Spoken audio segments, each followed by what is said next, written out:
Pronto, isso aí, estamos ao vivo. Gente, boa noite, muito bom estar com vocês aqui.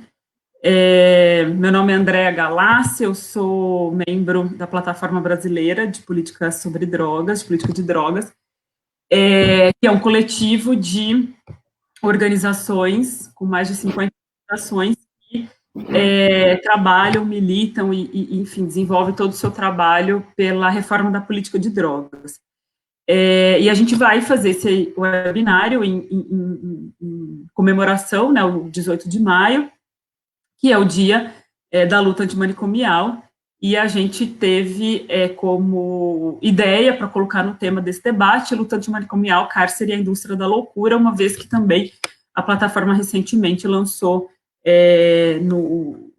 como parte das ações que a gente vem fazendo nesse tempo de pandemia, a gente lançou o debate sobre as prisões e o quanto são espaços bastante vulneráveis para contaminação em massa, né, e que, então, a liberdade era uma questão de saúde, que esse era o mote da nossa campanha. Bom, então, eu estou muito feliz de estar aqui com vocês, eu vou apresentar vocês muito rapidamente. Para as pessoas que estão assistindo a gente iniciou agora, 19 horas, e a gente termina pontualmente às 20h15, tá? Então, mandem perguntinhas, que aí eu vou mediando e vou tentando alocar nas perguntinhas que a gente montou aqui para orientar o webinário, né? Mas que o mais legal é que venham as perguntas das pessoas que estão assistindo. Deixa eu só dar uma última checada, ver se o Cleidson acabou de chegar. Cleidson, você está me ouvindo? Oh. Está ouvindo. Tudo bem, Cleidson? Bem-vindo. Opa, acho que ele caiu, alguém caiu. Ele caiu. Vou esperar ele voltar. Já estão em comentários aqui, que pessoas maravilhosas e tal, mas eu não vou... Se eu parar para começar a ler, antes da gente começar, a gente não sai daqui. Então, vamos lá. Então, quem que vai participar hoje? A gente tem o Lúcio Costa, que é psicólogo, psicanalista, mestre em educação, comunidade e movimentos sociais pela Universidade Federal de São Carlos, membro do Instituto Virginia Bicudo, da Sociedade de Psicanálise de Brasília e perito do Mecanismo Nacional de Prevenção e Combate à Tortura. Muito bem-vindo, Lúcio. Estamos muito felizes que você esteja aqui conosco. A gente tem a Marcela Lucena, psicóloga sanitarista, integrante da RENILA. Enfim, a Marcela tem uma trajetória aí de supervisão de equipamentos de saúde mental, já esteve na gestão federal, enfim, Marcela, nos conhecemos já há um tempo, muito bem-vinda, que bom que você está aqui. Temos a Luciana Toni, terapeuta ocupacional, doutora em saúde coletiva, docente do Departamento de Políticas Públicas e Saúde Coletiva da Unifesp, da Baixada Santista, e é coordenadora da Abrasme do Sudeste e presidente do Conselho Municipal de Drogas de Santos. Luciana, muito bem-vinda. E eu falei que éramos 5, mas somos 6, né? Tá faltando realmente a Raquel. Então, eu vou esperar a Raquel. Oh, não, gente, a Raquel tá aqui. Tô maluca. Tô realmente doida. Com o roteiro, abre uma janela, fecha outra janela. Raquel, desculpa. Raquel, bem-vinda, professora da Federal do Rio de Janeiro. Muito bom estar aqui com você, né, militante do movimento da luta antimanicomial. Que bom, ótimo. Agora eu precisava encontrar um jeito de não ficar janela com vocês e voltando aqui para o nosso roteiro, para eu não ficar tão confusa. De fato, o Cleidson não conseguiu voltar, então vamos começar. Então, como eu estava falando para vocês antes da gente iniciar a transmissão, a gente da plataforma montou um roteirinho com algumas questões, algumas perguntas para um pouco orientar essa conversa, né? A gente está tendo debates sobre esse tema da luta antimanicomial desde o dia 18, hoje é dia 20, né? Então tem muita coisa que já foi discutida, e a gente queria muito trazer um enfoque para esse debate, a interface da questão antimanicomial com a questão antiproibicionista, né, com relação à questão com relação à política de drogas. Então, esse era um pouco o foco do que a gente queria dar para essa conversa, e aí eu vou iniciar uma pergunta, na verdade, uma questão muito geral para todo mundo, né? Para ouvir, assim, muito brevemente, de cada uma e cada um de vocês, o que é, né, assim, qual que é a importância do dia 18 de maio para o movimento antimanicomial dentro dos espaços de trabalho e militância que cada uma e cada um de vocês atua. E aí eu vou passar. Então, essa é a pergunta geral, né? O que é a importância do 18 de maio dentro desses movimentos que vocês participam e do próprio trabalho em si que vocês realizam. Eu vou começar na ordem que me aparece aqui, mas aí a gente pode inverter para não ficar sempre na mesma ordem, mas, por exemplo, a Marcela está aqui do meu ladinho, então eu vou começar com a Marcela, para ela poder, então, brevemente responder a essa questão. Seu microfone, o microfone. Aí essa do microfone, gente, é bem acostumado, né? Quando não estiver falando, a gente coloca no mudo. Tá. Então, Andréa, boa noite, né, a todos os companheiras e companheiro aqui, Lúcio, presente, assim, representando aqui o Núcleo Libertando Subjetividades, do qual faço parte, vinculada à Renila, e muito importante esse debate, né, a luta antimanicomial, ela vem nesses 30 anos, né, travando uma luta contra qualquer forma de institucionalização e opressão das pessoas, né, contra essas formas de enquadramento dos corpos e subjetividades, e cada vez mais faz sentido, né, quando a gente tem em curso um projeto genocida, e a gente tem na história do Brasil o manicômio como um dos mais expressivos mecanismos de opressão da sociedade. Então, 18 de maio, especialmente este ano, diante de uma crise, né, de uma pandemia, além dos velhos desafios, nós também hoje, com o projeto Genocida em curso também, temos agora à frente novos desafios, né, que trata do cuidado e da valoração da existência, né, quando, na verdade, hoje está posto no Brasil que algumas existências têm valor, outras não, né, e continuamos com versões, com novas roupagens de formas de movimentos de institucionalização. Ótimo, super breve, muito bom. Luciana, sua vez. Vamos lá, agradecer também, saudar aí os companheiros e companheiras de luta, né? Agradecer esse espaço para representar aqui a Associação Brasileira de Saúde Mental. Acho que Marcela vai apontando, né, o valor a mais, né, do 18 de maio nesse momento, né, que marca um pouco de uma luta que se faz parceira, né, entre trabalhadores da saúde mental, familiares, pessoas, né, com sofrimento psíquico, no enfrentamento, né, de uma lógica de encarceramento e de segregação sob justificativa, né, sob uma justificativa muito frágil, né, de que o cuidado se faz a partir do princípio do isolamento, né? Então, a gente tem na liberdade, né, o valor maior, né, e o ponto de partida, né, para qualquer processo de cuidado, né, e no valor da cidadania e do reconhecimento dos direitos, né, como o norte ético para orientar as práticas de cuidado em saúde mental, né? Então, nesse momento que a gente percebe, né, a cidadania sendo tão fragilizada, né, os direitos constitucionais, a própria Constituição em si, né, sendo desvalorizada, né, e colocada ele vai rodear? ao lado. Aí, que bom, Cleiton conseguiu voltar. Luciana, peraí, só um minutinho aqui. Ô, Cleiton.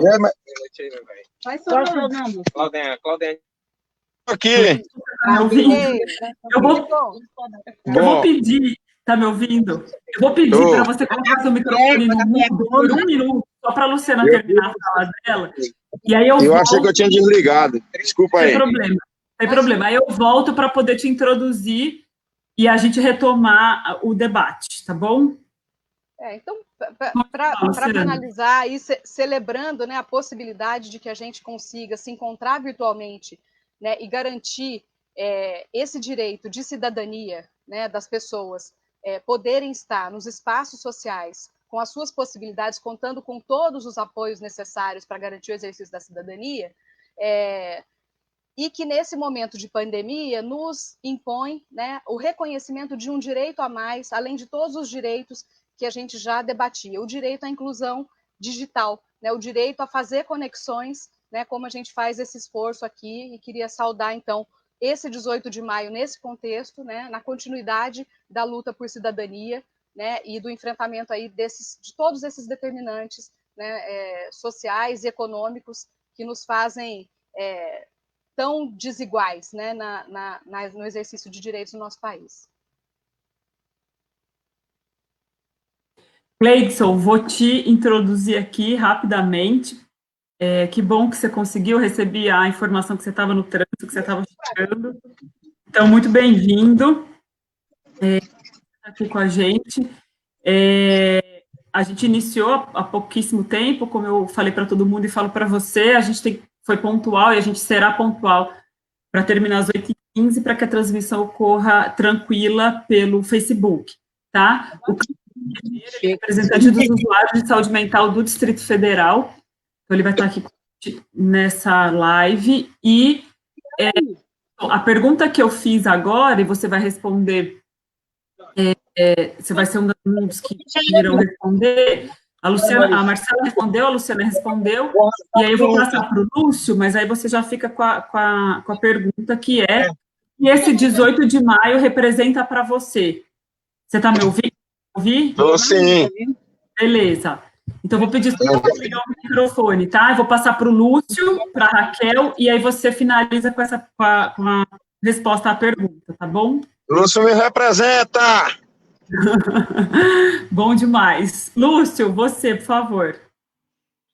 Legal, André. Primeiro, agradecer o convite, agradecer aí o convite mediado pela Andréia, né? Cumprimentar a Marcela, a Luciana, a Raquel, Cleidson, meu companheiro de luta aqui no DF, uma pessoa que tem muito para nos falar e muito bom estar aqui nesse momento com vocês, né?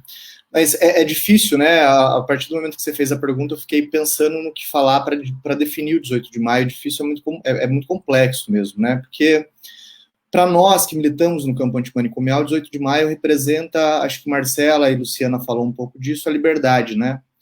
Mas não só a liberdade para aqueles que estão no manicômio, eu acho que a liberdade enquanto um princípio ética de vida, assim, né? Como que a liberdade na sua dimensão plural incomoda um sistema que é feito para padronizar.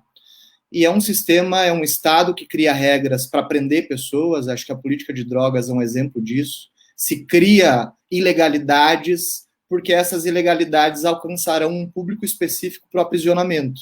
No caso da política de drogas, a juventude preta, pobre e periférica. Então, se cria um aparelhamento do Estado para justificar que essas pessoas sejam presas.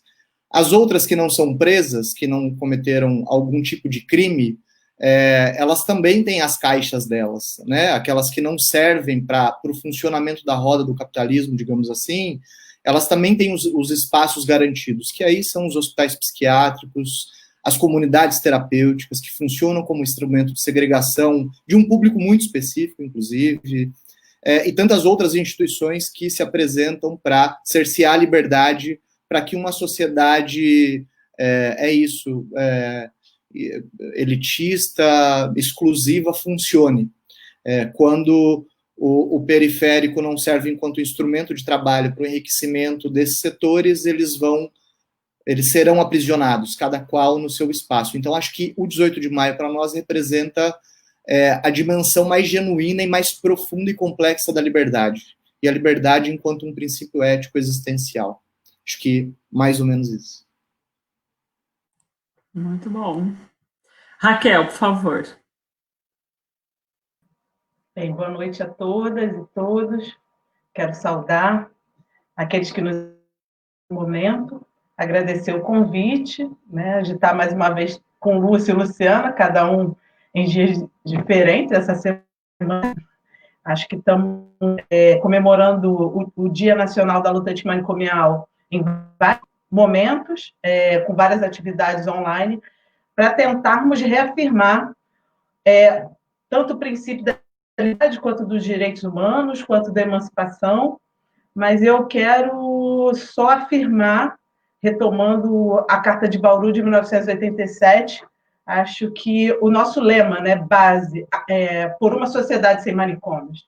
E aí pensar na possibilidade dessa lugar do manicômio na sociedade, em particular na sociedade brasileira, e como esse manicômio ele vai para além dos hospitais psiquiátricos, dos manicômios judiciários, e como ele se expressa em todas as áreas de encarceramento, seja no aprisionamento na cadeia, né, nas prisões, nas instituições de medida socioeducativa, e hoje se expressa pelo braço assistencial, curativo do Estado, e também pelo seu braço mais perverso, né, eu boto do Rio de Janeiro, e o genocídio da população preta, pobre, favelada, periférica, é algo naturalizado em nosso cotidiano, nada mais manicomial do que isso. Né?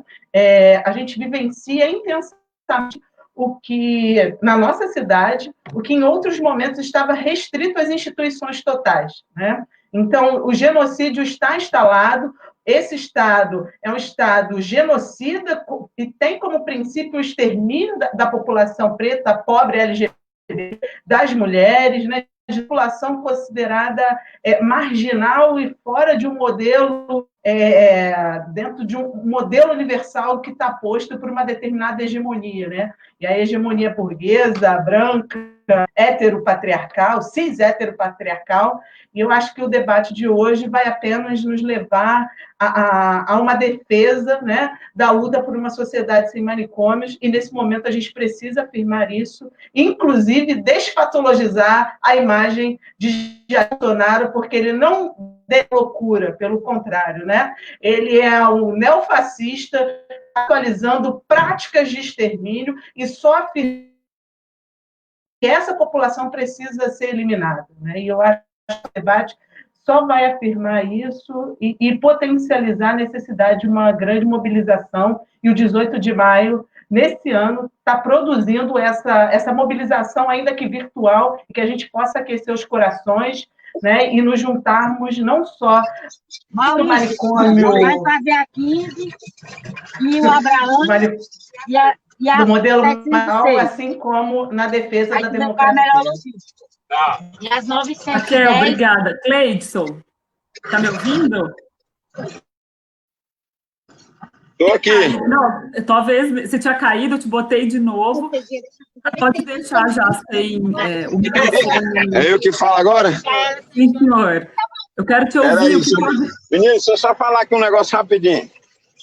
Bom, eu conheci a luta antimanicomial na época do meu tratamento, né? E vi o que é um manicômio a partir do momento que meu tratamento começou a ficar ruim, né? Foi onde eu conheci o Movimento Pro Saúde Mental, conheci Lúcio, e a partir daí foi quando eu comecei a exercer a militância mesmo para defender o tratamento de liberdade, a forma humanizada que um CAPS oferece, né, com as pessoas em liberdade, sendo reinserido na família, tendo o direito de ir e vir, não sendo excluído da sociedade, que nem é o modelo manicomial, que tira o sujeito, tira tudo dele, até a liberdade, né? E aí eu passei a estudar, a ler as coisas para me entender direito, porque até então eu tinha preconceito sobre o que era tratamento de saúde mental.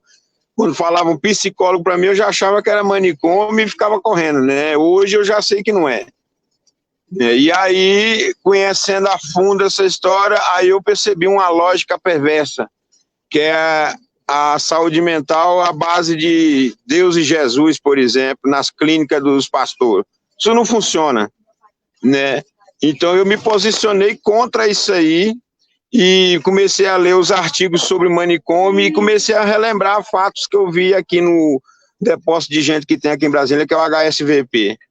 Então, a partir daí, formou-se um novo militante, né, de luta antimanicomial, e hoje eu faço de tudo para combater essa prática, né?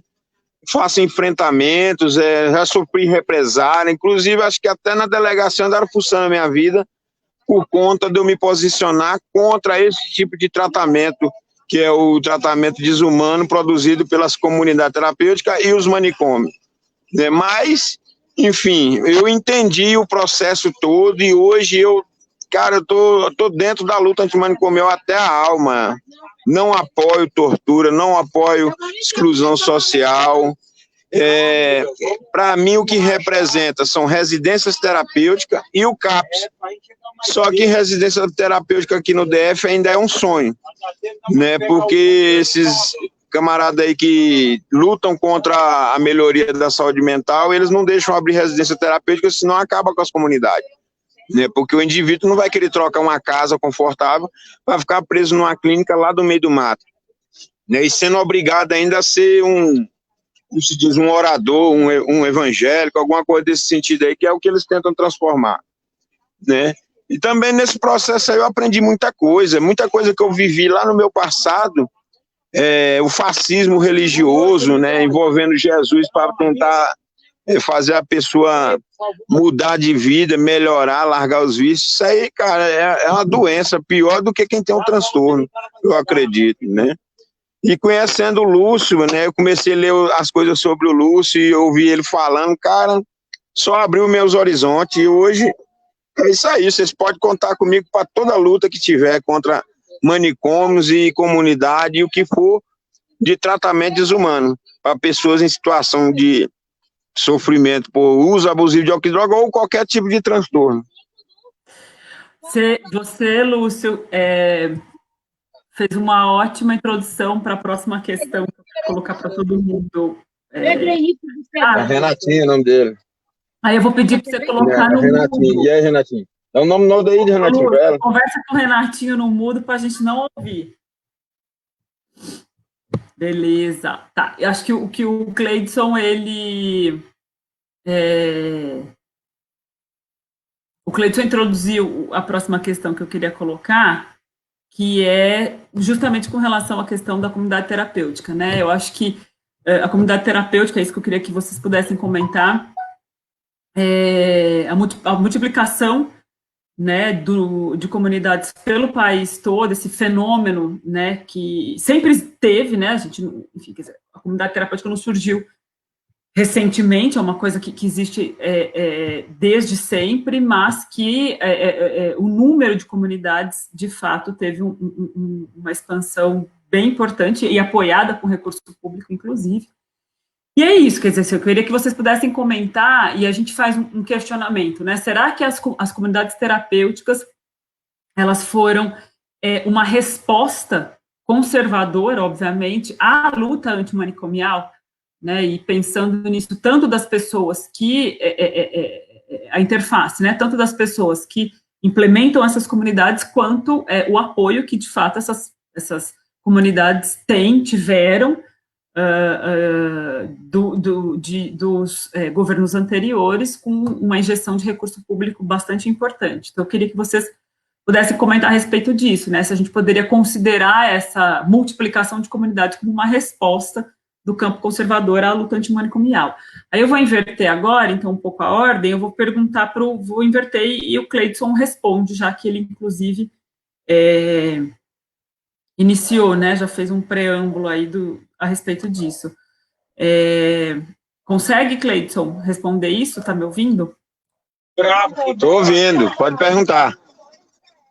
Eu queria que você comentasse se você acredita que essa multiplicação institucional é um ótimo exemplo, né, do número de comunidades terapêuticas. Você acredita que é uma resposta a esse campo, uma resposta do campo conservador com relação ao avanço que a gente teve da luta antimanicomial, ou seja, e com apoio de recurso público, né, como eu estava dizendo. Queria que você comentasse a respeito disso. Você perguntou se o número de comunidades que aumentou é um avanço? Não, eu perguntei, ficou ruim mesmo. O que eu queria que você pudesse comentar, se você acredita, ou enfim, qual que é o seu ponto de vista com relação a esse número aumentado de comunidades terapêuticas que tem no país como um todo. Eu dei o exemplo de Brasília, que Brasília também teve uma expansão grande de comunidades terapêuticas, se é uma resposta do movimento conservador contra o movimento antimanicomial. Se a gente e eu estava dizendo que essas comunidades também recebem recurso público, e muito recurso público. O Distrito Federal é outro exemplo né? Claro que eu falo do federal porque é onde eu moro e sei.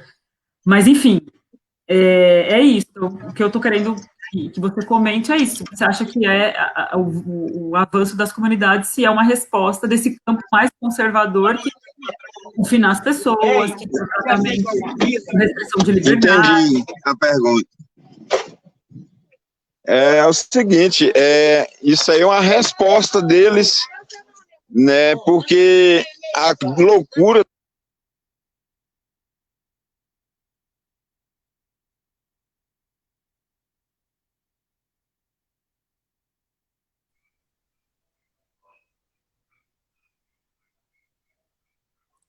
Acho que a gente está com um problema com o áudio do Cleidson. Cleidson, você... A Raquel voltou. Cleidson, a gente não está te ouvindo. Vamos fazer o seguinte, vocês não estão ouvindo o Cleidson também, certo? Tá. Eu vou fazer o seguinte, enquanto o Cleidson arruma o áudio dele, se bem que aqui aparece que ele está com o áudio ligado, mas enfim, talvez a conexão não esteja boa. Quando ele arruma, eu vou então passar a questão para que a Raquel comente sobre isso, né? Enfim, o que vocês pensam a respeito disso? Se é uma resposta, se não é, enfim, se isso faz parte da onda conservadora que vem tomando o mundo, né? Não só o nosso país, mas, enfim, por favor. Então, pensando especificamente nas comunidades terapêuticas, né, e outros retrocessos que são respostas conjuntas ao cenário do campo da saúde mental, eu entendo que, na construção da reforma psiquiátrica e da luta antimanicomial, uma coisa que, em alguns momentos, dentro do próprio campo, esquecemos de, acho que, problematizar, é relacionar que o campo da reforma psiquiátrica e da luta antimanicomial não está descolado do campo político do cenário brasileiro e do cenário mundial, né? Ficamos numa defesa endógena, né, de que temos que sustentar a reforma psiquiátrica a todo custo. E aí, diversas concepções de reforma psiquiátrica e luta antimanicomial, porque ser antimanicomial necessariamente retomar e afirmar os princípios, né? E aí a gente está falando de princípios que estão postos lá na Carta de Bauru de 1987, dentre eles, né, o fim do próprio modelo capitalista, das opressões, né, das violências que estão postas, né? E aí, dentro das nossas próprias contradições, temos alguns projetos. E esses projetos que estão em disputa, né, também têm a ver com um cenário mais amplo e com a própria construção da esquerda brasileira. E aí eu entendo que nós temos pelo menos 3 projetos em disputa quando a gente pensa o campo da saúde mental, né? A psiquiatria tradicional, e a gente conhece as entidades, dentre elas a ABP, né? A FDM, o projeto de reforma psiquiátrica, que conciliou e concilia com o grande capital, então, a implantação do modelo assistencial, e aí vamos pactuar reforma psiquiátrica acima de tudo, e a gente abre condições e possibilidades para a flexibilização da implantação da reforma, e aí a gente abre concessão para as organizações sociais, para as ONGs, né? E aí você tem a flexibilização. Se a gente não tem SUS, a gente também, nesse momento, vai ser atacado com processo intenso de precarização, sucateamento e oposições que estão postas. E um terceiro projeto, que é o projeto da perspectiva antimanicomial radical, retomando os princípios basaglianos, dentre eles os próprios princípios fanonianos da defesa de uma ruptura de um projeto societário, entendendo que o projeto antimanicomial é um projeto societário, né? Não é só a mudança cultural, mas é a mudança política, social, ética, econômica, para a gente poder viabilizar uma sociedade realmente antimanicomial, e aí pautar que liberdade que a gente está defendendo. É uma liberdade do ir e vir, ou é uma liberdade em que há respeito às singularidades, né?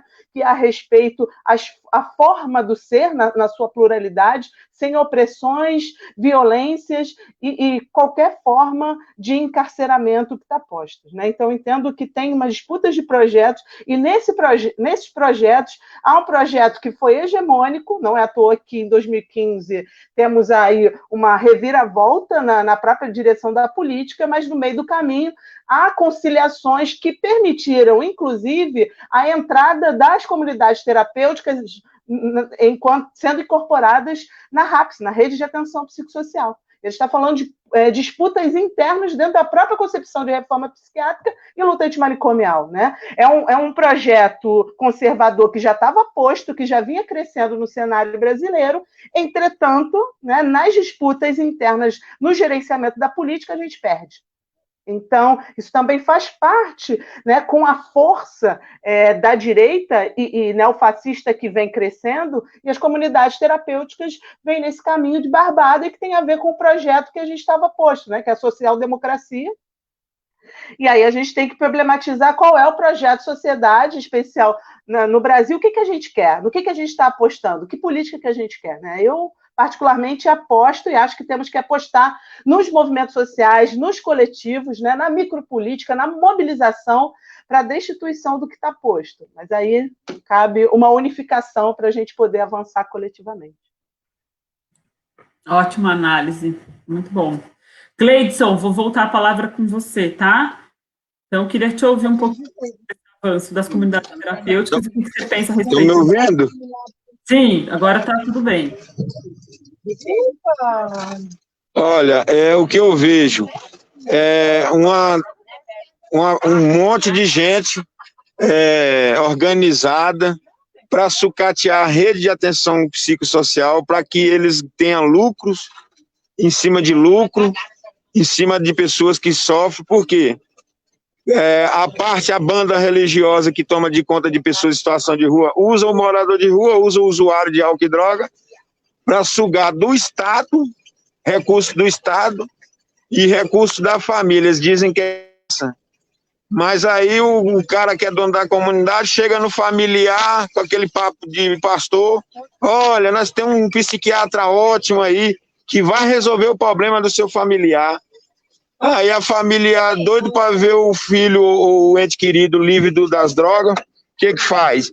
Cai nessa conversa, cede. Aí ele fala que o psiquiatra cobra 10 mil, mas ele consegue por 6, então a família, achando que está lucrando, ganhando um desconto, paga os 6 mil. E outro lado disso aí são médicos que ganham muito brindes, ganham dinheiro das indústrias farmacêuticas para vender o remédio, para citar o nome do remédio numa receita, ganha viagens, é muito dinheiro, loucura dá dinheiro. Então esse povo está aparecendo dono de funerária atrás de defunto. Então papo ao usuário, é o que a gente está chamando eles aqui nas ruas, né? Eu vejo aqui o Barba na rua, né? O Barba está infiltrado num programa aí com a rede de pastor que acredita nele, usa ele de uma forma sinistra, né? Eu estou atuando junto com ele aqui, mas tem hora que eu fico até com nojo de mim mesmo. Por que eu me meti nisso? Porque, cara, é perverso esse povo. Essa envolvimento aí desse povo, eles aproveitou esse momento aí para avançar com essas comunidades. De repente, dobrou o número de comunidades, e isso aí é uma resposta desses manicomiais, por conta da nossa luta, por conta dessa lei de 10.216 que vem cuidar das pessoas, que vem ajudar quem tem problema com transtorno, né? E eles vêm de encontro a isso aí, porque essa lei não favorece a eles. Então, a partir daí, o que eles fazem? Lutam para sucatear o SUS, sucatear toda a rede de atenção psicossocial, sucateou os CAPs, né? Procuraram um jeito de resistir. Estão avançando na política, porque eles não conseguem no campo das ideias. O que eles fazem? Viram político. Hoje é muito fácil eleger um pastor para deputado. É só oferecer um milagre com recurso do Estado, né? Fazer obra na igreja com recurso do Estado, que todo mundo acredita que ele é um homem de Deus. E qualquer pessoa com transtorno ou sofrendo algum tipo de dificuldade vai acreditar nisso. Uma família passando fome, se você chega com a cesta, para ele aquilo ali já já é um milagre, né? Então tá muito fácil de enganar as pessoas usando essa metodologia religiosa aí e avançar com essas comunidades. E esse retrocesso aí é perverso, né? Mas o que a gente pode fazer? Eu, enquanto movimento e militante, eu vou lutar até o fim. Estou fazendo de tudo que eu posso, que eu não posso, né? Estou sofrendo retaliações aqui e acolá por conta da militância, mas isso não quer dizer nada para mim. Para mim, só para quando a morte vem. Então, enquanto eu não morrer, é isso. Estou dentro da briga, pode contar comigo para qualquer luta, que eu estou aí com vocês. Bom demais, muito bom. Obrigada, Cleidson. Vou passar então para o Lúcio, e aí depois a gente finaliza essa pergunta com a Marcela. Lúcio, por favor. Não, acho só importante dizer que, bom, primeiro o Cleidson certamente, só para ele contextualizou. Cleidson, desliga o microfone, por favor, só para referência. Mas o Cleidson não comentou, mas arrisco a dizer que muito provavelmente a gente está no nosso privilégio agora de poder estar aqui fazendo essa live, o que é muito bom e que a gente tem que fazer mesmo e tal, mas o Cleidson está nesse tumulto todo em função de estar na linha de frente.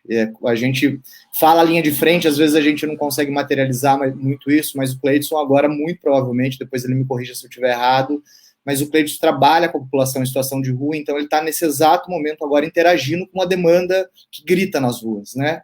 E ele está entregue a isso, seja levando cuidado por meio de máscara para essas pessoas, alimentação. Estou vendo que ele está numa Kombi agora, então ele está trabalhando e aqui trazendo talvez para nós a conexão com essa realidade em tempo real, né? Sobre como que a gente interage com o mundo, né? Porque a gente interage com o mundo não só numa perspectiva teórica, embora a perspectiva teórica seja muito importante, mas a gente também interage com o mundo na perspectiva prática da coisa, né? Tentando incidir na realidade. Então, acho que é importante dizer isso, porque, inclusive, o significado do campo antimanicomial é desestruturar as coisas lógicas que estão postas, né? Eu acho que incomoda muito dizer que as coisas têm que ser feitas de maneira diferente, porque existe diversidade pulsando. Essa diversidade incomoda o pensamento hegemônico, né? Então, acho que essa é uma dimensão muito importante. Sobre as comunidades terapêuticas, eu tive e ainda tenho oportunidade eu já visitei, inspecionei muitas comunidades terapêuticas no Brasil, né? Eu não consigo te dizer a quantidade de comunidades terapêuticas que eu já entrei, que eu já inspecionei, que eu já fiz relatórios sobre, e de todas as comunidades que eu inspecionei até hoje, eu nunca encontrei uma comunidade terapêutica que servisse enquanto estratégia de cuidado. Elas poderiam servir para qualquer outra coisa, às vezes para moradia, às vezes para qualquer outra finalidade, mas que não de uma estratégia de cuidado. E eu estou dizendo isso para dizer que é importante a gente compreender a comunidade terapêutica como parte desse projeto de sociedade. E quando a gente fala do campo antimanicomial, e acho que é importante dizer isso, porque eu sinto que há muita confusão, principalmente com os abolicionistas penais, que às vezes defendem fechamento de prisão, mas quando fala em manicômio, fala, não, mas manicômio, peraí, manicômio tem que continuar aberto. Não relativiza o fechamento de manicômio. E há uma falta de compreensão. Eu conheço, inclusive, redutor de danos que relativiza hospital psiquiátrico e comunidade terapêutica. Então é importante trazer a dimensão aqui para a gente refletir que o campo antimanicomial, ele não se resume a lutar por um projeto de cuidado especificamente. Ainda que fosse, seria legítimo, porque as pessoas não podem ser violentadas em nome do cuidado. Mas o campo antimanicomial, ele faz uma disputa de projeto de sociedade que é muito além do cuidado. E isso é importante dizer. Do mesmo jeito que a gente faz isso, as comunidades terapêuticas ou setores conservadores dentro da saúde pública também o fazem.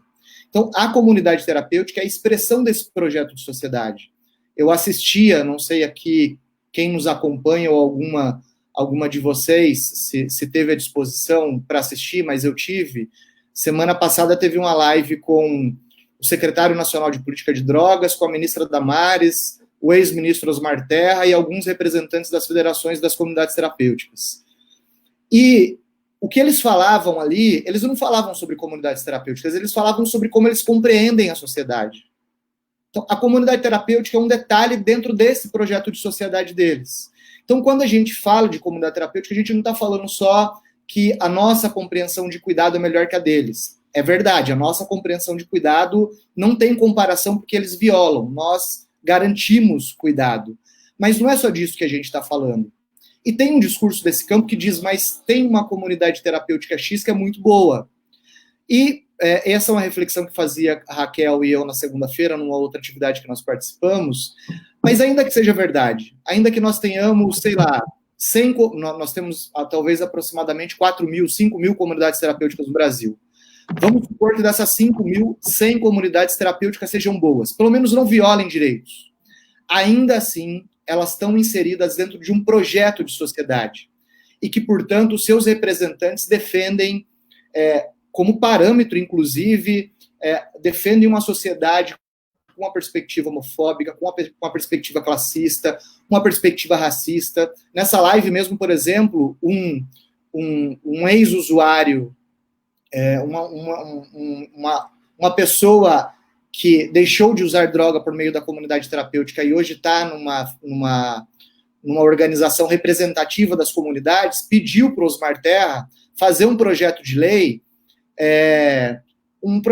preventivo para crianças e adolescentes. Ou seja, quando a criança e o adolescente der sinal que vai usar droga, que a lei autorize com que essas crianças e adolescentes sejam presos.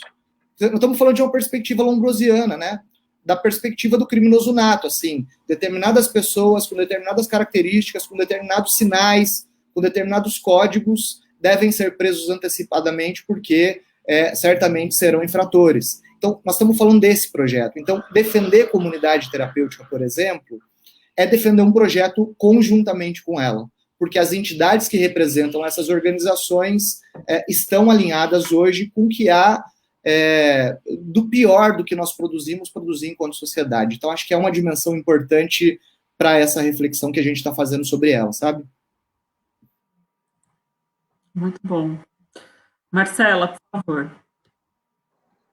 Então, eu acho que nessa linha do que Raquel e Lúcio trouxe, as comunidades terapêuticas, de fato, é parte de um projeto maior de sociedade, né? Não é à toa, assim, a gente vê essa organização política ocupando o legislativo de fundamentalistas, né? Com um projeto para uma determinada parte da sociedade e exclusão de outra, né? E se a gente olhar especificamente, né, o campo da saúde mental, a correlação de forças sempre existiu, nunca foi fácil, né? Nunca foi fácil o movimento de luta antimanicomial, mas o processo permitiu, mesmo com suas contradições, a gente transformar a partir de 4 conferências, de diferentes mobilizações, a articulação de vários protagonistas, né, a saúde mental numa política pública dentro do SUS, né? E esse movimento da entrada das CTs sempre teve, né? E sempre tivemos contradições no processo. Mas é importante também a gente retomar que, a partir de 2015, né, o Estado brasileiro vai, com sucessivas alterações de normativas, de financiamento, vai assumindo uma posição manicomial, e não é à toa que a Associação Brasileira de Psiquiatria, Federação Brasileira dos Hospitais Psiquiátricos, né, e as comunidades terapêuticas se associam para toda uma reformulação do projeto da política de saúde mental, né? Como se falou aqui, a política de saúde mental, o nosso projeto civilizatório de transformação social, e não é à toa que dentro desse projeto fascista foi uma das políticas mais atacadas, porque o que está em jogo não é apenas uma disputa de modelo, uma disputa clínica, uma disputa política, mas disputa econômica, porque é também disputar o financiamento público, né? Então, nós tivemos várias evidências, desde 2015, 60% de aumento para os hospitais psiquiátricos, retomando eles como central, dentro da rede de atenção psicossocial, suspendendo paralelamente qualquer forma de avaliação, né, que eram o programa de avaliação de assistência hospitalar, que permitia denunciar as violações de direito dentro dessas instituições asilares, né? A gente tem um financiamento maciço, com mais de 87 milhões para as comunidades terapêuticas. Elas entram, inclusive, agora, pelo Ministério de Cidadania, no orçamento de 2020, no orçamento até 2023, né, porque, de fundo, isso está em cena, né, além, claro, de trazer uma centralidade no modelo de internação, no modelo biomédico, de exclusão, que vai de encontro a todo o projeto que nós defendemos, né? Então, acho que retrocessos como, né, internação, acho que quando o Lúcio traz essa forma de conceber nessa live, né, a sociedade, né, nessas várias mudanças, por exemplo, traz à tona a internação de crianças, né, estímulo a romper processos de desinstitucionalização, de fechamento de hospitais. Então, não é apenas uma resposta de agora, mas é um processo que faz parte de algo maior e que cada vez mais vem ganhando força, e a partir de mudanças nas normativas, nas linhas de financiamento, até a própria alteração da lei de drogas de 2006, né, quando interrompe, quando traz a abstinência como o único modelo de tratamento, né, e desconsidera todo o acúmulo do projeto, do processo psicossocial que nós desenvolvemos no Brasil. Então, acho que é um fruto de um processo que nós estamos vivendo e algo maior, né, de um projeto fascista mesmo de extermínio. Muito bom. Eu estava aqui na dúvida se eu faria alguns comentários, mas eu acho que eu prefiro lançar a mão das questões que a gente levantou, porque está tão interessante que as questões que a gente elaborou estão muito ao encontro do que está sendo falado, e uma delas é essa que eu vou colocar agora, que tem tudo a ver com o que vocês falaram, que é justamente né, isso que o Lúcio exemplificou, né? Quer dizer, a comunidade terapêutica ela é apenas um elemento dentro de um todo que é um projeto de sociedade que a comunidade terapêutica, acho que é a forma palpável da gente enxergar o que está, enfim, o que se pensa, o que pensam a respeito desse modelo de sociedade. E teve um pouco com essa questão que a gente levantou, né? Que eu queria que vocês comentassem agora. Então, a gente fez numa forma de pergunta mesmo, né? Assim, os considerados desajustados, né? Tem sua liberdade sempre colocada em risco, né? Seja pelo sistema de justiça criminal, seja pelo sistema de saúde, né? Por prescrições médicas ou pela própria mercado da loucura, que acho que o próprio Cleidson também exemplificou super bem, né? E aí a gente coloca uma questão, quer dizer, assim, como que então, nesse cenário de disputa de uma sociedade, né, como que os movimentos antiproibicionistas e antimanicomiais enfrentam e podem fazer juntos proposições para superar isso que está dado, quer dizer, a gente está e todas essas análises foram muito claras nesse sentido, né, do quanto que a gente vem numa sequência de desconstrução, né, de restrição de liberdades, de uma maneira bem ampla do conceito, e de que forma, então, nesse cenário de restrições, os nossos movimentos antiproibicionistas e antimanicomiais que são alinhados, eles podem fazer proposições juntos para superar esse construto social. Eu queria, então, ouvir um pouquinho vocês sobre isso. E aí agora eu vou, Andréia, só para dizer, acho que faltou a Luciana trazer a perspectiva dela sobre esse texto, acho que é importante, né, ela trazer também essa dimensão, e aí a gente já sequencia na próxima pergunta aí, de repente. Você não falou nessa pergunta, Luciana? Não. Desculpa. Posso já... Eu fiz a sequência... Posso fazer essa sequência de falar um pouco sobre ela? Desculpa mesmo, eu me perdi aqui na sequência, por favor. Não, você pode falar no anterior e você pode continuar e falar disso que eu falei agora, eu peço desculpas. Imagina. Vamos lá. Acho que essas duas questões elas estão muito conectadas, né? Então, acho que nesse sentido que todos os colegas vão falando, acho que uma coisa que nos ajuda, né, enquanto movimento, enquanto sociedade civil, é ter uma clareza do que é que a gente está disputando, né? Não, acho que Marcela diz isso, sempre foi difícil, agora muito menos há tempo para ingenuidades, né? A gente não pode ir sem ter muita clareza de que caminho a gente está trilhando, acho que Cleidson vai dizendo disso, é um momento em que a militância em direitos humanos coloca em risco a vida das pessoas, né? É um projeto de Estado, né, é um projeto de sociedade fascista e um projeto, o que eu acho que mais nos dificulta nesse momento, que é um projeto anti-Estado, né? Então, a gente tem aí uma tomada, né, do cenário da disputa pelo Estado, tanto no seu projeto de sociedade, quanto da função do próprio Estado na sociedade, né?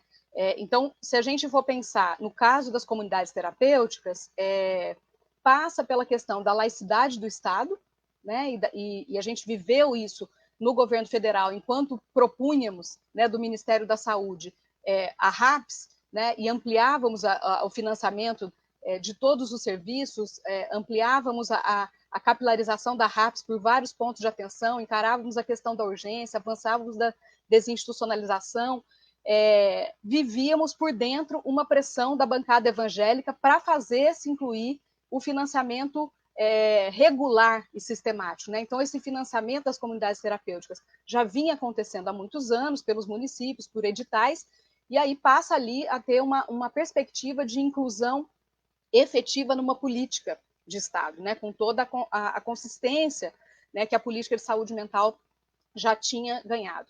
E a gente vai vivendo essa contradição, né, dentro do governo, quando as comunidades vão dizendo, olha, não, regulamentou na saúde, mas não serve. Acho que a gente faz, na verdade, é outro cuidado, é cuidado espiritual. E vão lá para a Senad naquele momento, né? Se colocam ali naquele momento no Ministério da Justiça por não conseguir efetivar dentro de uma regulamentação de serviços de saúde. Ô, Cleidson, você consegue desligar seu microfone? Obrigada. É para me desligar ou ligar o microfone? Não, para você desligar. Se eu tivesse o controle aqui, eu poderia até fazer isso para não ficar interrompendo toda hora, mas eu não tenho. A Luciana Quando você passa por cima, mas eu não tenho. Você consegue. Quem monta a sala consegue. Gente, eu tô louca aqui, assim. Eu tô super... Meu, você tem uma janela... Eu nunca tinha... Então, assim, eu quero pedir desculpas publicamente, porque, assim, tem a janela com todos os comentários, aí tem aqui que só cabem nós 6, aí quem vai saindo fica para baixo, eu tenho que ir voltando. Mas você fica tranquilo, porque aqui é tudo militante da luta antimanicomial e a loucura cabe aqui com muita tranquilidade. Então, se eu colocar o mouse em cima, eu consigo deixar mudo.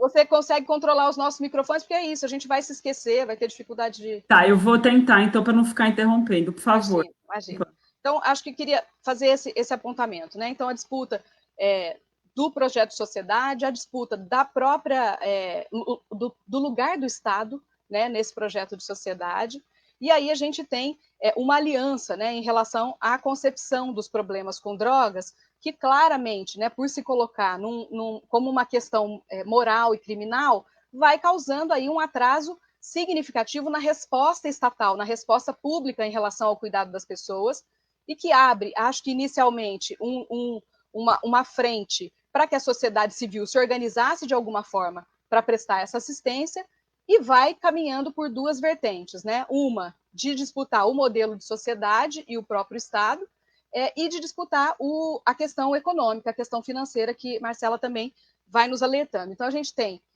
no mercado da loucura, uma nova roupagem, que é o mercado das pessoas que usam drogas, né? As pessoas são contabilizadas, e não é por acaso, sim, que a gente tem aí uma aliança com as forças conservadoras da psiquiatria nesse momento.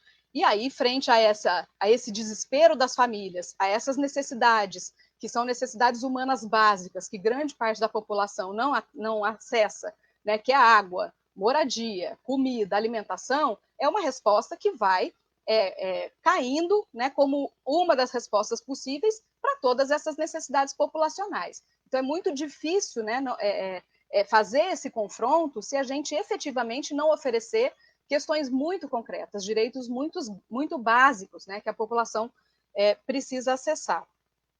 E aí, acho que essa segunda questão, ela está pautada na mesma perspectiva, né, que esse Estado, acho que lembrar um pouco do que Basaglia também nos ensinava, né, que o Estado democrático de direito forja as instituições para garantir direitos às populações, né, para garantir um filtro sobre o poder arbitrário do Estado. Só que as instituições vão se tornando elas próprias, né, defensoras do Estado em detrimento das pessoas, né? Então, eu acho que isso é muito importante para que a gente tenha clareza, enquanto pessoas inseridas nas políticas de Estado, né, enquanto representantes dessa coisa pública que chega até as pessoas, né, clareza de todo esse contexto, né, e clareza da nossa função de não recuar, né, e de que a gente tenha essa concepção muito clara de que o projeto de cuidado das pessoas é um projeto clínico-político. Legal, Luciana. Obrigada. E desculpa mais uma vez aí pela confusão. Eu vou passar para a Raquel, né, que acho que foi uma das últimas que falou na outra questão, para comentar, então, a respeito. Se vocês não lembrarem... Interromper só um pouquinho para avisar que eu entreguei as marmitas todas, agora eu posso falar à vontade, viu? Agora eu vou aprender, eu vou desligar, peraí, ó, desliguei, consegui. Raquel, se você quiser que eu fale, mas enfim, basicamente é isso, quer dizer, de que jeito esses movimentos antiproibicionista e antimanicomial a gente consegue fazer enfrentamento a tudo isso que a gente está relatando, de dificuldade, enfim, desse projeto de sociedade que a gente luta há tanto tempo contra, de que jeito que nesse momento que parece muito mais difícil ou muito mais opressor, a gente pode tentar fazer algumas proposições, por favor.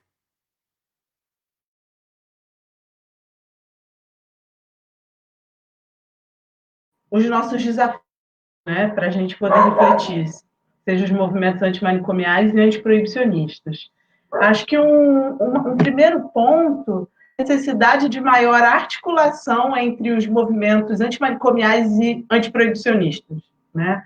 A nossa pauta, ela está completamente entrelaçada, seguimos na mesma direção, e é necessário que a gente aprofunde, né, as noções, os nossos planejamentos, as nossas intervenções. Não dá para dizer, o campo das drogas e o dos transtornos. Não. Estamos no mesmo campo, estamos pautando a mesma luta e temos os mesmos princípios, né? Estamos compreendendo o fenômeno conjuntamente, né, a partir da mesma lente. E aí eu acho que nós vamos nos complementando. E uma das estratégias, em especial que dentro do Movimento Nacional da Luta Antimanicomial nós temos diversos núcleos, eu sou do núcleo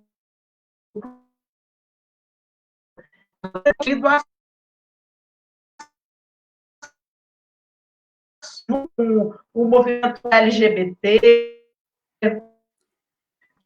Raquel, sua conexão está ruim. Está muito? Tava cortando. Vamos tentar de novo. Fala. Tá. Na experiência do Núcleo Estadual do Rio de Janeiro, nós temos construções conjuntas tipo. Continua ruim. Vou mudar de... Acho que a Raquel saiu, eu vou botar ela de...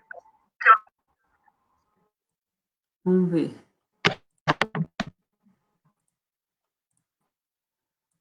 Meu Deus, que bagunça, pessoal. A Raquel saiu e ela vai voltar. Agora eu vou conseguir voltá-la. Pronto, voltou. Oh, loucura! Muito bom, mas vamos lá. Raquel, por favor, continue. Estava dizendo que da parte que acho que cortou para todo mundo, que você faz parte do movimento da luta num dos grupos, e aí ficou ruim.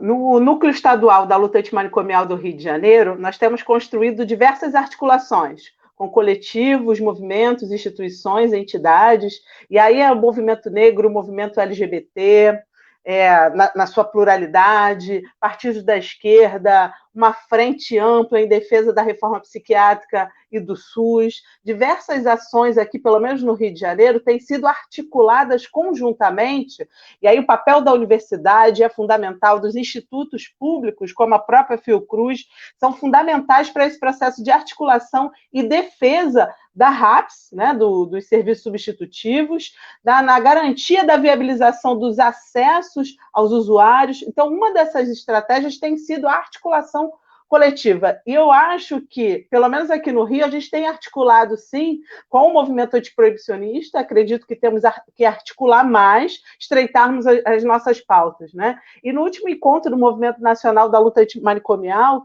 foi frisada essa necessidade de articulação e entendendo a necessidade de aprofundarmos o debate, em especial no debate das opressões de gênero, raça, classe, sexualidade, território, né? E que perpassa o debate antimanicomial e antiproibicionista, né, para a gente poder entender os novos meandros que estavam sempre postos.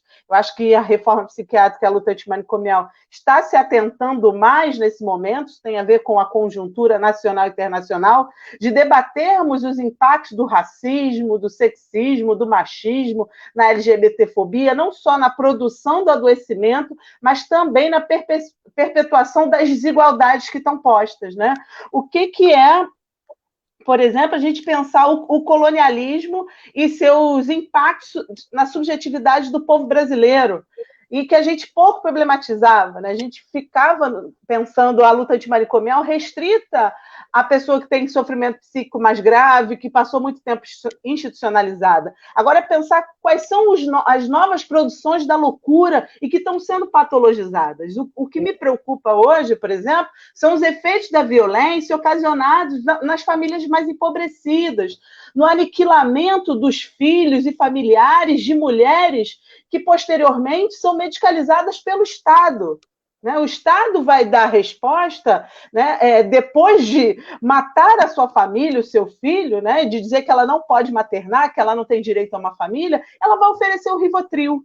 Ela vai acionar a psiquiatria enquanto resposta, né? Então, como a gente está falando de um projeto societário, a psiquiatria ela é fundamental para a perpetuação desse modelo. A Angela Davis é alguém que vem traçando esse debate para a gente entre encarceramento e medicalização, e a gente tem visto, inclusive, em alguns relatos de pesquisa, aproximação, o quanto que, nas instituições de medida socioeducativa, as adolescentes e os adolescentes estão sendo medicalizados, né? Novas formas de contenção em instituições totais que já produzem a mortificação da subjetividade e o controle dos corpos, apenas atualizam práticas eugenistas, higienistas, né, de encarceramento dos corpos e mortificação dessas subjetividades, né? Então, o nosso problema é muito maior do que nós achávamos, né? Então, a necessidade dessa articulação e de um maior estreitamento entre os coletivos e movimentos, e não só das nossas pautas, mas tentarmos estarmos mais juntos, não só disputando as políticas institucionais, as estratégias institucionais, mas também mobilização de base, né? O que são, dentro das favelas, as ações comunitárias hoje de resistência ao Covid.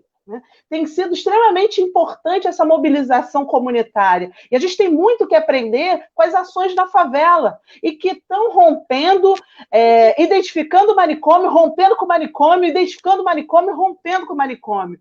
Uma experiência para poder fechar aqui o quanto que as comunidades terapêuticas elas estão saindo do espaço rural e ocupando o espaço urbano. Por exemplo, no Complexo da Maré, você tem comunidades terapêuticas dentro de um complexo de favelas, né? Ela está ali no dia a dia, né? Ela está ali acolhendo os usuários, os familiares, né? Pessoas que precisam de respostas mais imediatas, que vão buscar na religião, né, respostas para um acolhimento subjetivo e objetivo. Está difícil lidar com alguém que faz um uso prejudicial, abusivo, né, de crack, numa situação de extrema pobreza, como a Luciana colocou, né? O que é não ter saneamento básico, alimentação, segurança pública, etc. O seu corpo, por si só, representa a violência. Carregar isso já é uma produção de sofrimento. E a resposta é, gente, vamos usar algo que me alivie. Né? Se você não vai para a igreja, eu vou usar alguma substância, eu vou usar alguma determinada droga, porque não tem resposta. Eu vou ser exterminado em algum momento, seja pela fome, seja pelo encarceramento, seja pelo genocídio, né? E agora pelo Covid. Então, eu acho que a gente tem muito que aprender nesse momento com os movimentos comunitários que estão acontecendo nas favelas. Eu tenho tentado acompanhar um pouquinho mais, porque eu acho que traz reflexões para o campo da luta antimanicomial. Os antiproibicionistas, por exemplo, a própria Renfa vem trabalhando com a população em situação de rua, e outros coletivos antiproibicionistas têm trabalhado diretamente com essa população e nos ensinado, né? Inclusive os antimanicomiais, a necessidade de sairmos de determinados espaços institucionais, como o Lúcio colocou, estamos num lugar de privilégio, podendo falar tranquilamente. O Gleidson mostra isso, a vida, o que está acontecendo para quem está na linha de frente, né? E a necessidade que nós, antimanicomiais e antiproibicionismo, temos que repensar e pensar novas práticas para a superação desse modelo social, econômico, político, né? Que está posto para a destruição e aniquilação das vidas. Muito bom, Raquel. Obrigada. Eu estou de olho aqui no relógio, e aí eu fiquei checando várias vezes, faltam ainda comentar o Lúcio, o Cleidson e a Marcela, e então eu queria falar para a gente ser breve, para eu então lançar uma última questão para a gente finalizar, tá? Então eu vou passar a palavra para o Lúcio, que respondeu também já faz um tempo, para fazer esse comentário. Por favor, Lúcio. Bom, vou tentar ser bem objetivo, porque acho que a Raquel, como sempre, faz uma síntese muito apropriada de tudo que é algo mais complexo, tornando mais simples, né? Então, acho que ela falou muito daquilo que talvez eu pudesse falar. Mas eu queria me ater, porque é uma pergunta muito importante essa, André, assim, como que a gente comunica os movimentos, né? Porque, para mim, eu lembro até a data em que eu vou mencionar esse caso, que foi 2011, mas eu lembro de um companheiro nosso, de São Paulo, um companheiro antimanicomial, que ele postou um vídeo no Facebook de um adolescente sendo preso e os policiais batendo no adolescente, e esse companheiro antimanicomial elogiando a ação da polícia. Aquilo me deixou muito incomodado, e eu, obviamente, imediatamente mandei uma mensagem para ele, falei, companheiro, vamos pensar o que significa você, enquanto companheiro antimanicomial, postar um vídeo de policial batendo no adolescente, dizendo que isso era a resposta, e a gente conversou muito sobre isso. Mas é muito doloroso quando a gente vê alguém do campo antimanicomial, por exemplo, sendo preconceituoso, não compreendendo em qual projeto deve se engajar, em qual projeto deve se falar. Da mesma forma que é muito doloroso para nós do campo antimanicomial escutar um abolicionista penal relativizando a existência de hospital psiquiátrico ou de comunidade terapêutica. E isso eu arrisco a dizer que a gente escuta com uma certa frequência. É muito doloroso ver um companheiro que é redutor de danos, uma companheira redutora de danos, que flerta não no sentido da intenção, mas talvez por ignorar determinado nível de reflexão, e esse acho que é o ponto, né? Eu acho que a gente precisa de melhorar as nossas conexões. Acho que a Raquel traz, e é uma organização que de fato tem que ser referenciada, que é a Renfa, que é a Rede Nacional de Feministas Antiproibicionistas, que várias companheiras da Renfa traz uma perspectiva muito mais conectada ao campo antimanicomial, o que, obviamente, tem como efeito colateral o campo antimanicomial dialogar também de maneira muito mais tranquila com o campo antiproibicionista.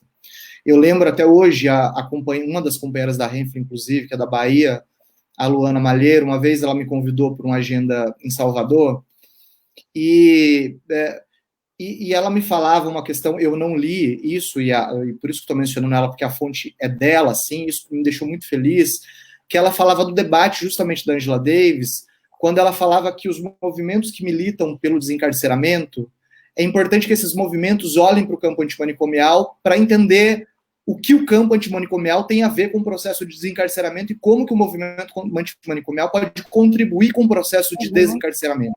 Porque a gente guarda uma expertise que é em torno do mesmo projeto.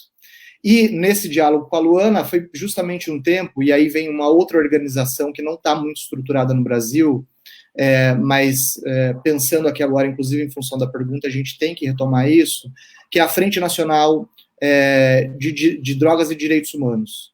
Nós criamos a Frente Nacional de Drogas e Direitos Humanos em 2012, eu fui da coordenação inicial, esse movimento ele se encerrou em 2016 devido à conjuntura política, e nós retomamos esse movimento nacional em 2017.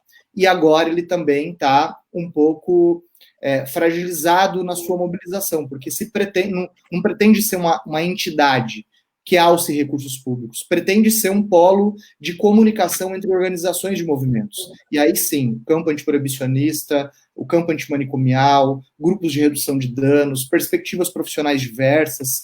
Então, acho que a gente tem polos que conectam esses movimentos, mas eu sinto que a gente precisa acelerar ou priorizar essas conexões.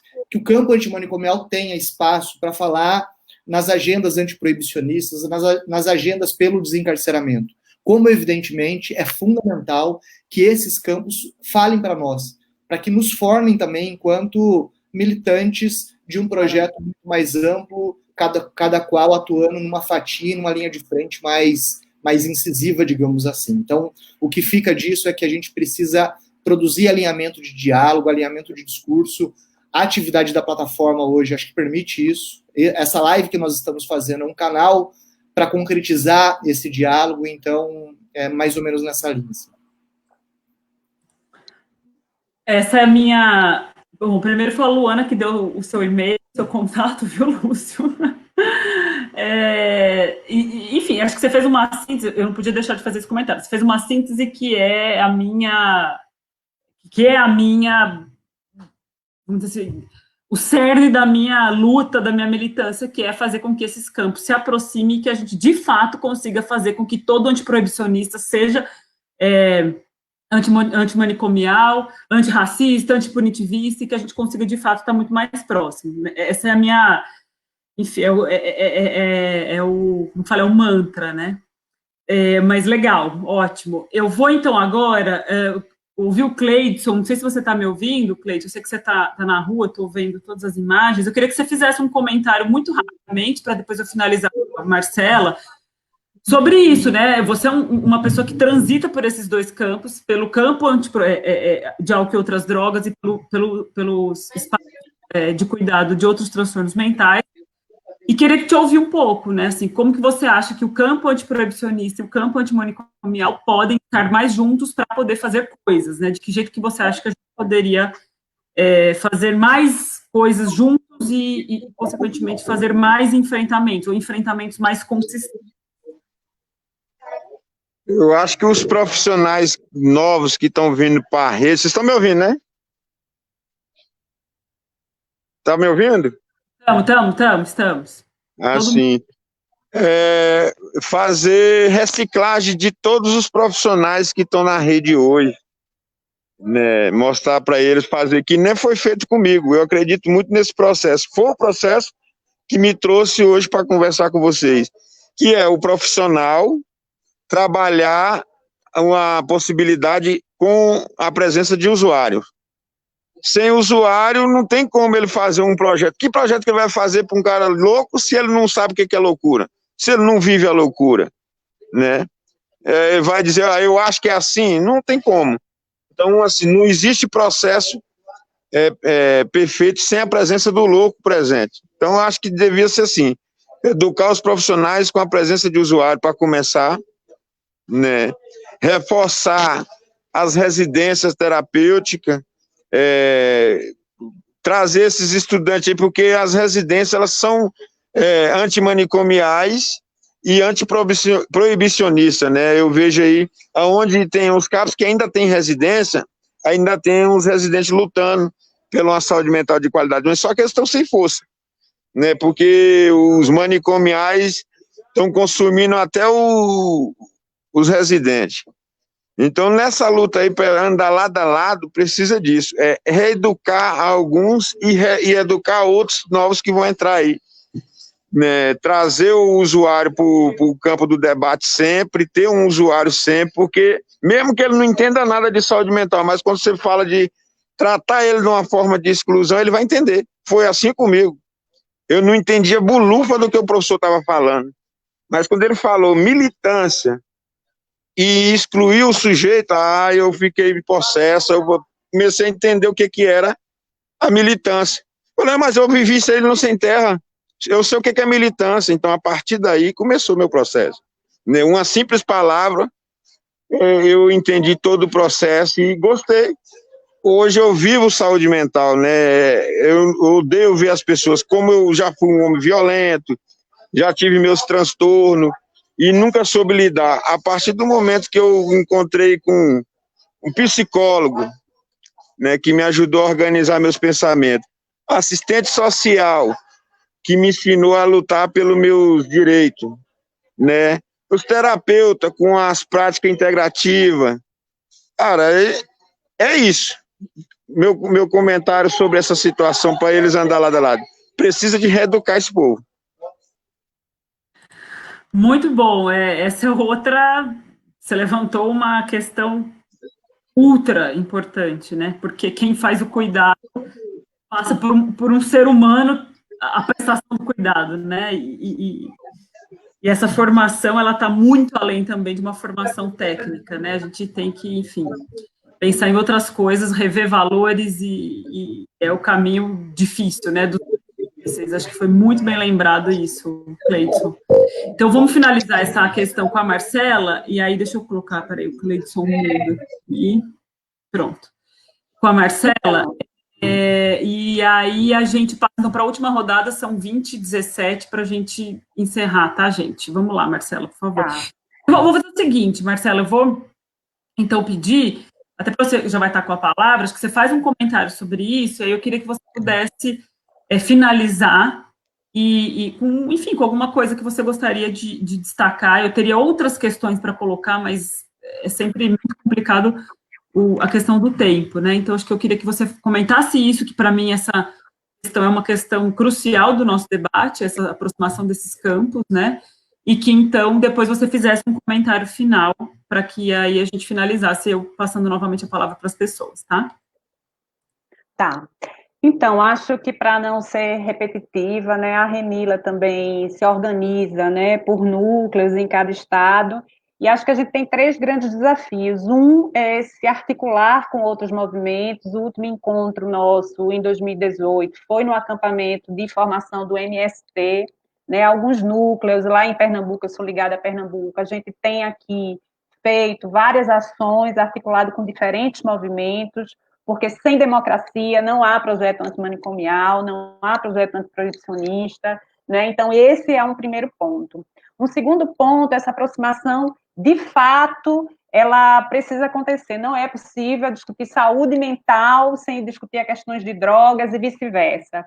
Então, lá em Pernambuco, por exemplo, a gente, no ano passado, fizemos a primeira participação na Marcha da Maconha, né, tentando organizar a semana conjuntamente.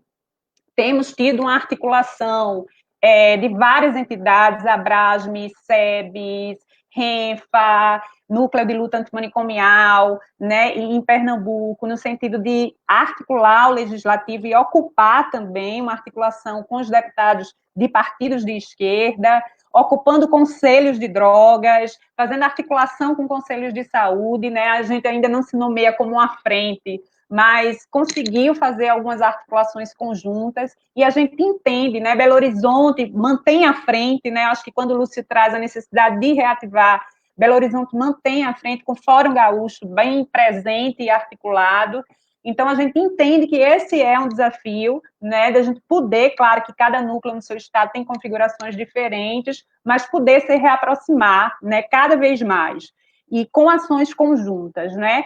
E, nesse sentido, a gente entende também a necessidade, no campo de drogas, de ter uma organização dos usuários dos serviços de álcool e drogas, né? Então, a gente, no núcleo, a gente está conseguindo, mas a gente ainda percebe que ainda, né, essa aproximação ainda está se dando, né? Mas a gente conseguiu, pelo menos no núcleo mais orgânico, né, está conseguindo juntar essas duas perspectivas, né, esses atores desses diferentes serviços. E acho que tem aí, sim, um terceiro desafio, que Cleidson traz muito bem, que é como a gente comunica ao campo, né? Há muito tempo a gente fala de repolitizar, né, de politizar o nosso processo, né, os nossos trabalhadores, nossos profissionais que estão na ponta, e nesse momento mais do que nunca, né? Eu queria, já terminando, né, falar dos novos, e dos velhos e novos desafios. Eu acho que a gente passou aqui na live falando dos velhos desafios que ainda permanecem, mas com essa pandemia que vem desvelar, intensificar as desigualdades estruturais, a gente também tem aí novos desafios, né? A gente está passando por um momento do qual a gente não sabe exatamente o que vai ser o depois, mas temos a certeza de que essa configuração não será a mesma, né? Inclusive trazendo novas questões quanto a território, como sustentar o projeto singular, né? Com esse imperativo do isolamento, do distanciamento físico, né? O nosso projeto singular, que é baseado no acolhimento, no vínculo, na escuta, na proximidade, no fortalecimento das relações. Então, aí temos os desafios de desenvolver novas metodologias sustentando essa lógica, mas também o desafio de cuidar de quem não tem casa, de quem está mais vulnerável, né, e de que não consegue acessar muitas vezes, né, com o imperativo do distanciamento físico, né, o cuidado, que agora passa também a ser mediado pela tecnologia, por canais de comunicação e outras estratégias das quais a gente vai precisar se debruçar, né? Então, também acho que é importante, acho que Raquel trouxe um elemento em uma das falas dela, que é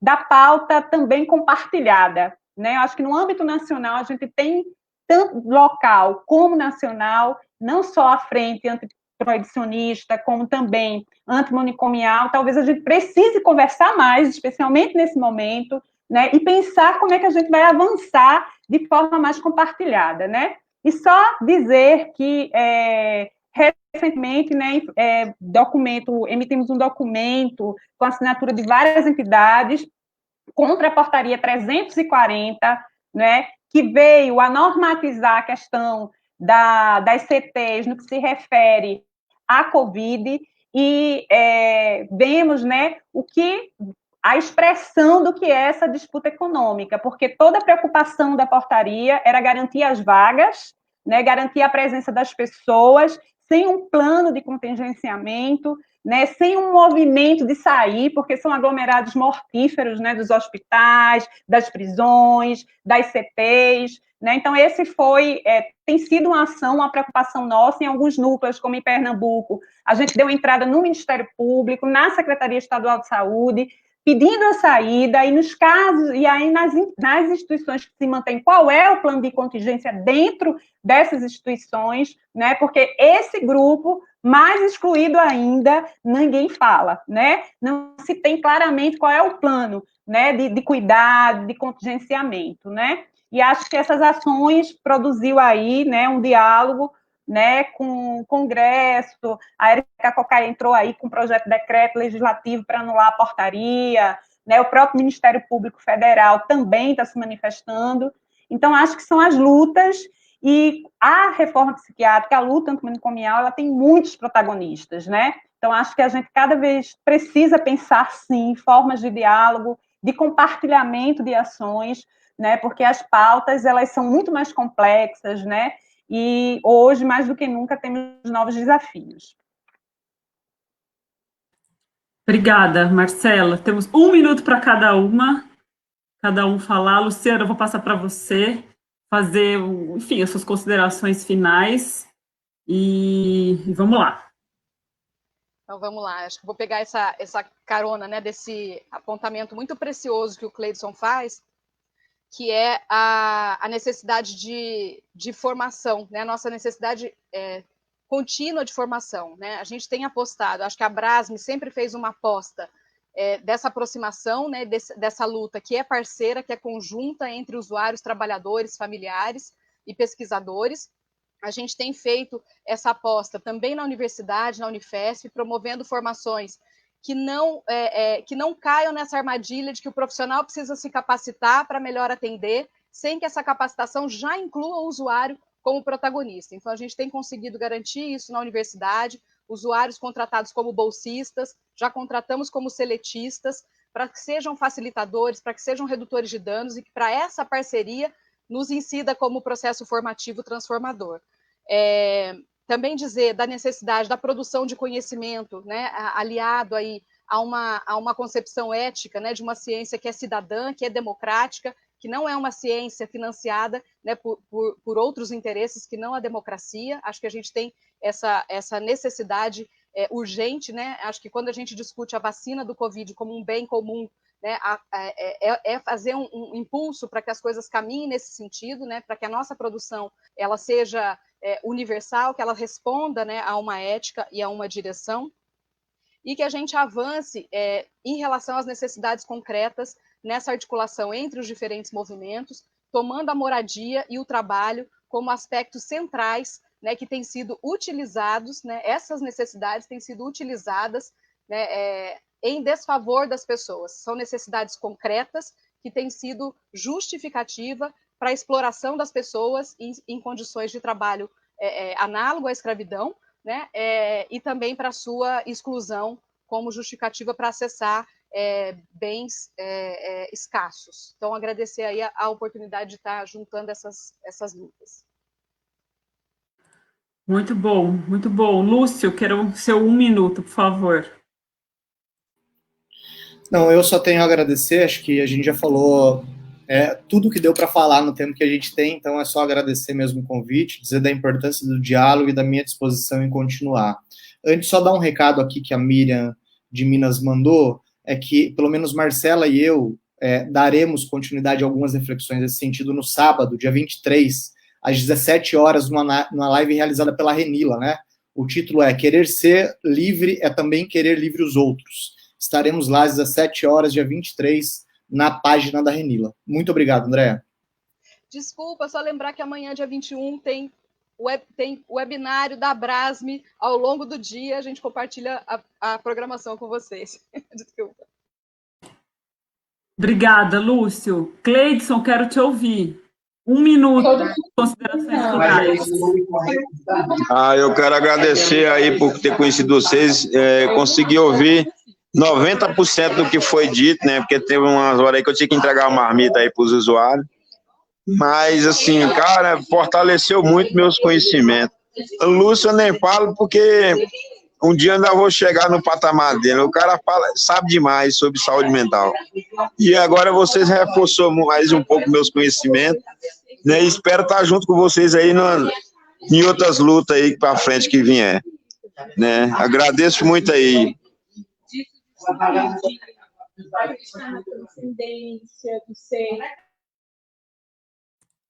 Cleidson, obrigada. Já estivemos juntos também, né? E vamos seguir juntos nesse Distrito Federal enlouquecedor. E aí a Raquel, queria ouvir também no seu 1 minuto, e aí em 1 minuto eu também faço algumas considerações. Raquel, por favor.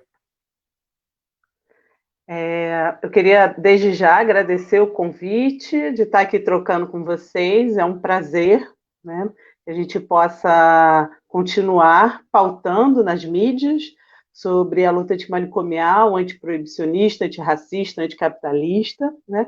E quero dizer que a gente tem feito um esforço, né, de articulação não só com o movimento social, com a RAPS, né, e outros coletivos, mas também acionando o lugar da universidade nessa contribuição de uma formação para além de uma perspectiva acadêmica, academicista.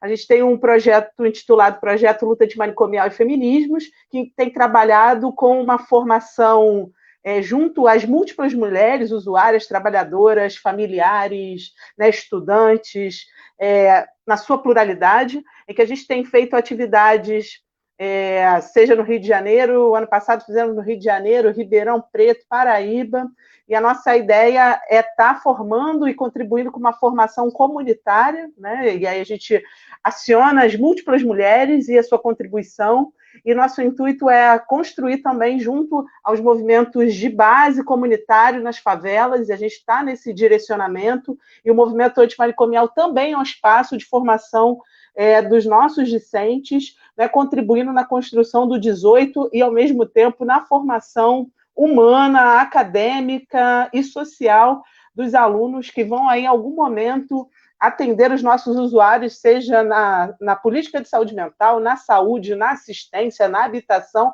onde tiverem, inclusive por serem discentes, que hoje também fazem parte da grande massa que há pouco tempo atrás nem ocupava as universidades, né? Então, é fundamental a gente também pensar numa formação humana. Eu acho que nós estamos caminhando para isso, e esse diálogo mostrou muito. A presença do Gleidson também veio para afirmar essa necessidade da gente ultrapassar uma lógica elitista, racista, sexista. E obrigado aí por vocês nessa noite. Gente, assim, muito rapidamente, e aí eu vou dizer para vocês depois olharem os comentários na página do Facebook da plataforma, tem muitos comentários de muitas pessoas, né, falando, eu poderia citar, mas acho que depois vocês podem dar uma olhadinha das pessoas elogiando e falando a respeito das falas.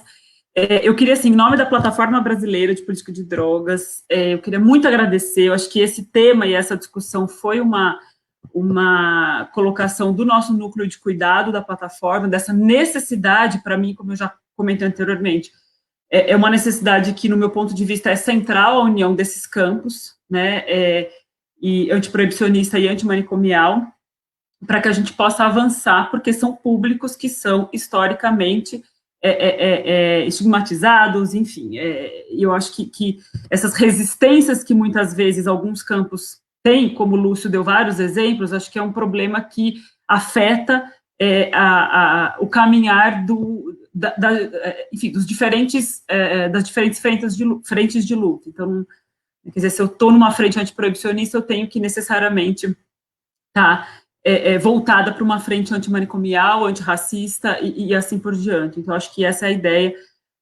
para que a gente consiga juntar esses movimentos e estar numa pauta que esteja mais comum e que a gente não crie resistências ou que nos limitemos no nosso campo, né, porque o cenário não é favorável. Então, eu queria muito agradecer em nome da plataforma, brigadão de vocês estarem aqui, e que bom que temos mais lives sobre esse tema acontecendo. E é isso, gente. Então, até uma próxima, e vamos embora, vamos tocar. Obrigada também, gente. Obrigada, boa noite. Boa noite.